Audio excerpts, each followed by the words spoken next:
approaches this new technology? Hello everyone, my name is Erik Barbosa. I'm a fourth year PhD student at Georgia Tech under Function Menon. And today we're going to talk about a very interesting model I've been working on. It's the intraparticle heat and mass transfer of thermochemical salt hydrates in a packed bed reactor. So first of all, we have to look at the energy in the United States, and we see that about a third goes towards buildings. Within that, we see that about 50% of the energy in buildings goes towards just space and water loads, space and cooling loads, which is thermal loads in the building.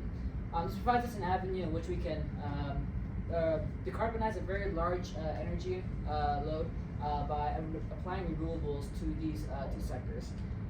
However, we do notice that if we were to apply just purely renewable energies to supply for the thermal loads, we see that the supply doesn't really match the demand as well. So this intermittency needs to be addressed, and in order to do that, we're using thermal energy storage. Thermal energy storage, we already talked about it. It's basically just a thermal battery.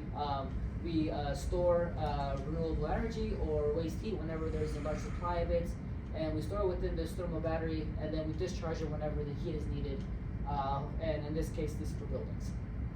So yeah, using this thermal battery, we can help align the mismatch of renewable supply by doing that load shifting or load shedding. So within thermal energy storage, there's multiple types of materials that we can use. There's sensible materials such as water. There's phase change materials such as paraffins, and then there's thermochemical materials you can see up here.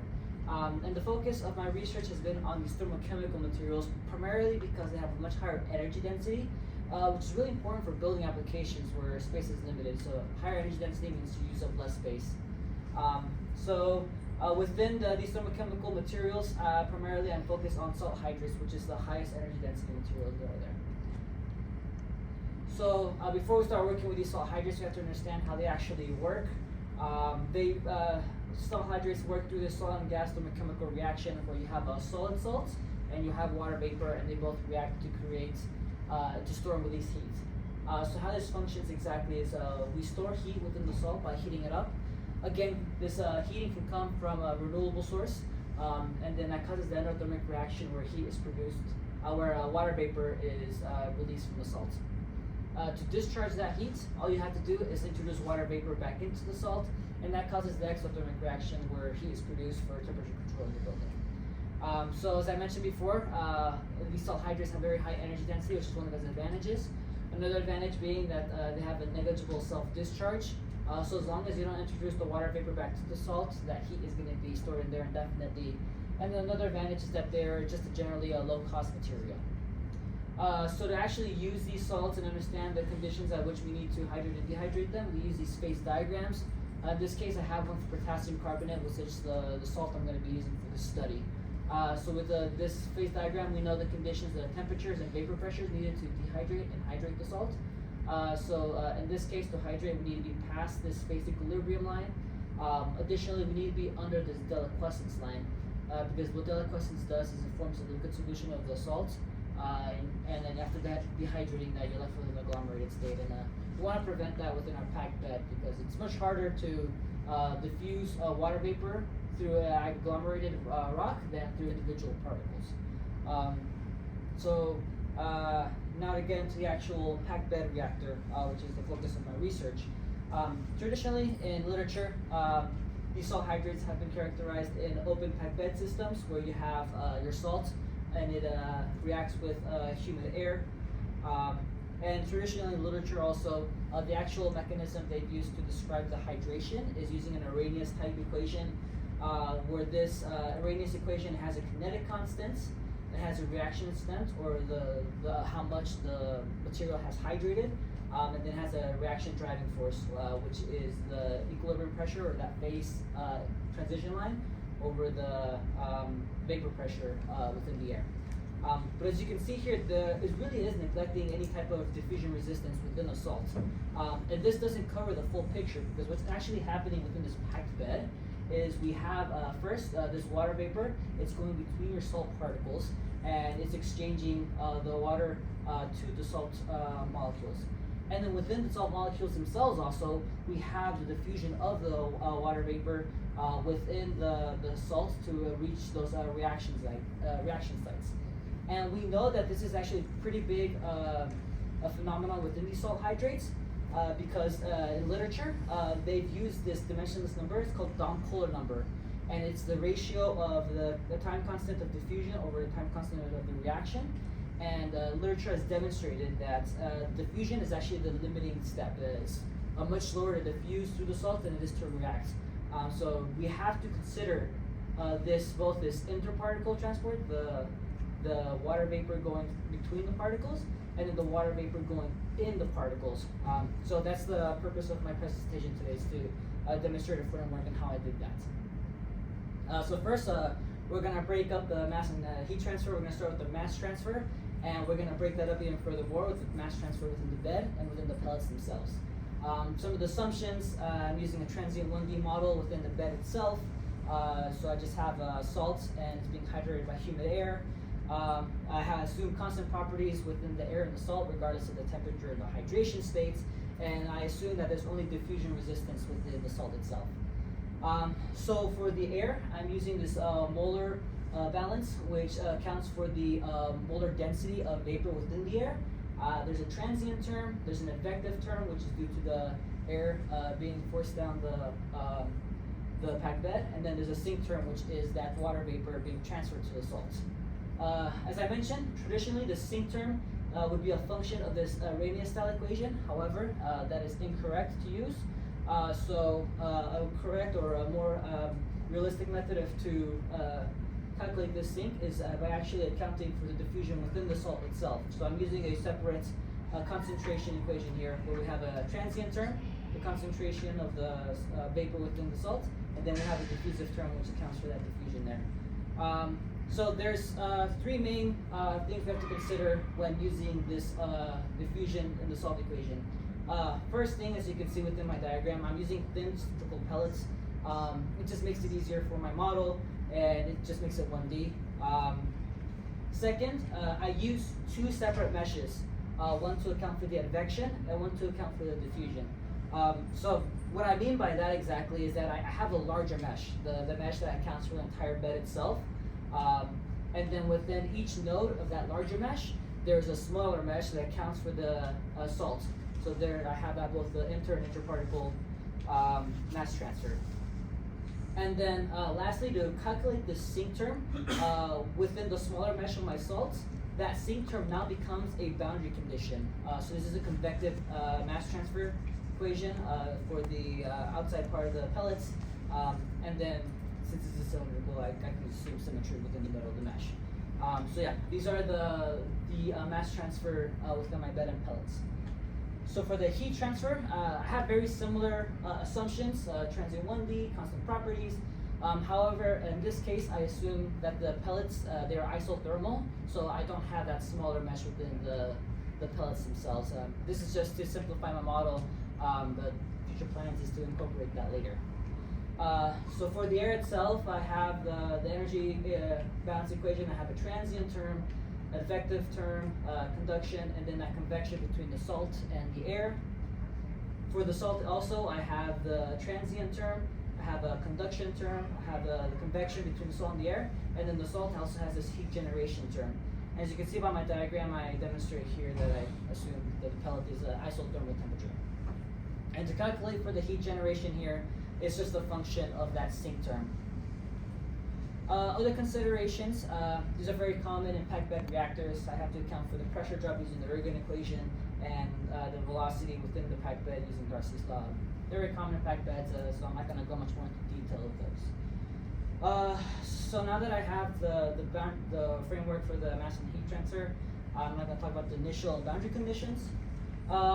First of all, these are the key parameters that I use with my reactor. I'm using potassium carbonate, the temperatures and ambient relative humidity. So there's a porosity within the bed, which is the space between the pellets, and there's a porosity within the pellet itself, and then my pellet geometry that I use for the base case. For the initial conditions, I just assume the entire bed is at the ambient temperature and that there's no water molecules within the air or the salts. Inlet boundary conditions is just these ambient conditions going into my bed. And then the outlet conditions, as you can see, I assume that it's conductively insulated on the bottom. However, to actually extract that heat, the only way to do that is by the advective term, which is that hot temperature air coming out the bottom. So that's my heat leaving. Now for my numerical modeling approach, I do this all on MATLAB. I discretize using a finite volume method. First I begin with my initial conditions, which are given. I solve for the pressure drop and that velocity through the bed. Then I solve for the convective heat and mass transfer coefficients. These will stay constant throughout the whole time. After that, I then calculate the current vapor pressure and then the current equilibrium pressure. Again, this is that line on the phase diagram. After using those, I can calculate the pellet water concentration and convective mass transfer. So what I'm saying there is I'm first calculating for that smaller mesh within the salts themselves. So that's the concentration within the within the salts. After I calculate that, I then can calculate the sink term and then the heat generation term. Following that, I then calculate for my new molar vapor density and then my new temperatures with the salt and the air. I have to iterate for the temperatures within the salt and the air to converge on the solution. And once I do that for that time step, I go for the next time step and I keep doing that until my computer burns out.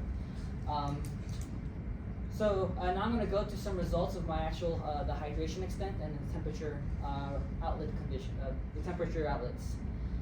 So first of all, here's a hydration extent plot. So I use a packed bed of about half a meter long length, and then the hydration extent just means how much that salt has hydrated at that location. This is after half an hour, after 3 hours, 6 hours, 12 hours, and then 24 hours. As you can see at the entrance, the hydration extent gets higher much quicker. It's because the water molecules are being absorbed at the entrance. And then this is the conversion of the entire bed, so it just means how much of the entire bed has hydrated. And as you can see, after 12 hours, it's reached about 95% of its fully hydrated states. For the temperature, we first looked at these smaller time steps. So this is the temperature within the air or within the packed bed. So after half a minute, the temperature is rising. After a minute, it keeps going up. After 5 minutes, it's getting pretty high up there. And then after 10 minutes, that's when it starts. It's reached that outlet temperature and it's ramped up. This is a similar graph, but just at much higher time steps. So this is after half an hour, after 3 hours, 6 hours, 12 hours, and as you can see, as this heat gets exhausted, as the bed is being exhausted, then the rate at which the heat is being produced diminishes, and that decreases the temperature outlet. And even though it takes about 12 hours to fully hydrate the bed, it takes about 3 hours to start dropping in temperature. So to actually validate my model, I just compare it to literature. We're working on a system ourselves to validate it, but this is a previous study done by Mahmoudi, and they had also modeled potassium carbonate, and what they do is they assume constant vapor pressure, but vary the temperatures, and then I do very similar conditions, and I have very consistent results in agreement with what I see up here. So at same temperatures, I see very same alignments with the figures. So again, this is just to validate that my model's working as other people have worked with their experimental setups. And then the last slide I'm going to talk about is the varying pellet size effect. So it's kind of the big reason why I made this, because all the conditions might be the same within the packed bed, but if the pellet changes in size, then you're going to have significantly different results. First of all, yes, we know smaller pellet sizes result in a higher pressure drop. I don't think that's a surprise to anyone. It's much harder to push air through smaller pellets.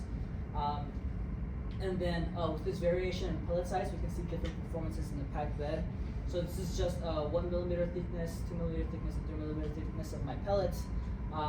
And that conversion rate will change depending on that thickness. And with that change in conversion rate, we're also seeing that the temperature outlets or my temperature lift will differ also with different thicknesses. So yeah, just in conclusion, I have a lot of future work to still do on this model. So that includes working, including the temperature gradient within my pellet mesh. I also want to be able to vary the material characteristics. So my salt is going to change the properties depending on its hydration state and temperature. I want to apply this model to salt and matrix composites, because this was for pure salts, but the results are going to differ with matrix materials. I want to do a sensitivity analysis with the differing parameters, and as I mentioned before, I want to design an actual system I can test my results on. And yeah, at this time I want to thank my collaborators, Dr. Michael Adams and Maddie. I didn't mention this, but the salt properties that I use in my model, they're the ones who experimentally characterize those. And yeah, that's all.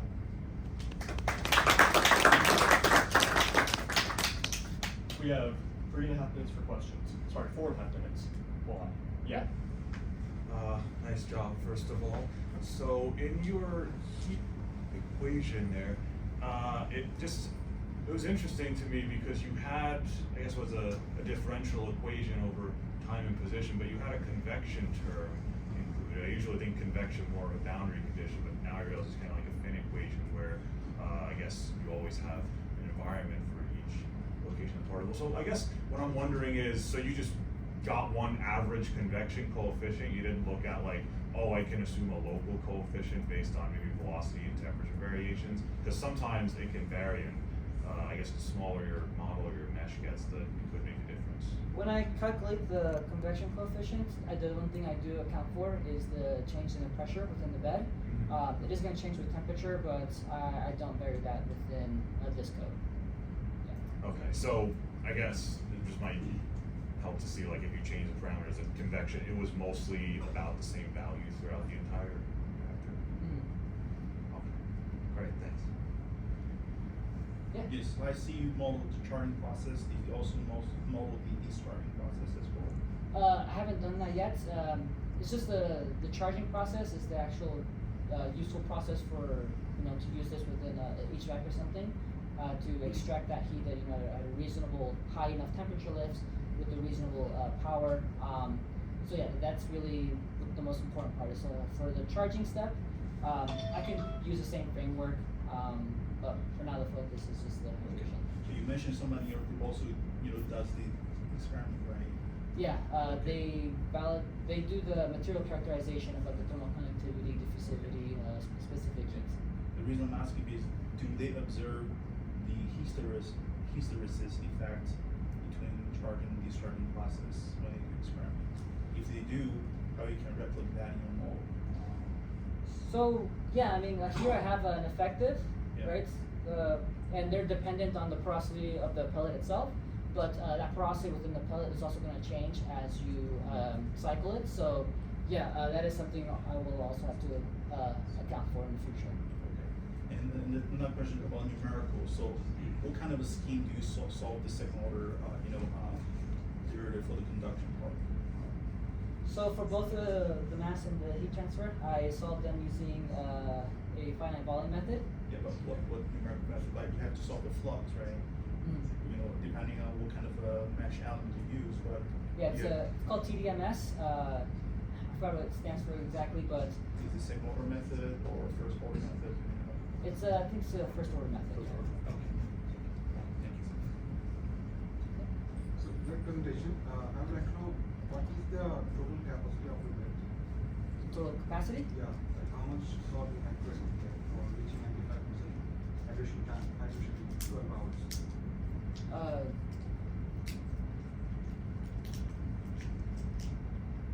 Sorry, so you're asking. How much salt? How much hydration? Yeah. So yeah, I mean for this model, I just assume it was 5 meters in length. I assume it's 1D, so I guess the actual surface area can depend on however much you want. But yeah, we can change that ourselves. So it's just to validate, how it is going through the length. Yeah, first and then yeah. Can you comment a little bit about the two meshes that you have for the particle and the whole evaporators? Yeah, of course. So the first mesh is just basically the length of the reactor. So it's just a 1D mesh. Imagine it has like 100 nodes, right? Okay. And that only accounts for the vapor concentration within the air, and then the temperatures within the air and the salt. But then within each one of those nodes, I have a separate mesh. So consider like a matrix, and I use that to account for the distribution of the diffusion within the salt particle itself. Yeah, so for the study that you did on the particle size, are you change the size of the your mesh for the particles, or is it particle size dependent, or like constant? For the mesh size, I kept it the same within the particles. I did just vary the thickness of the entire pellet itself, but I didn't change the mesh size. Next time. That what you do? Right. Hey, Rick, talk to you later.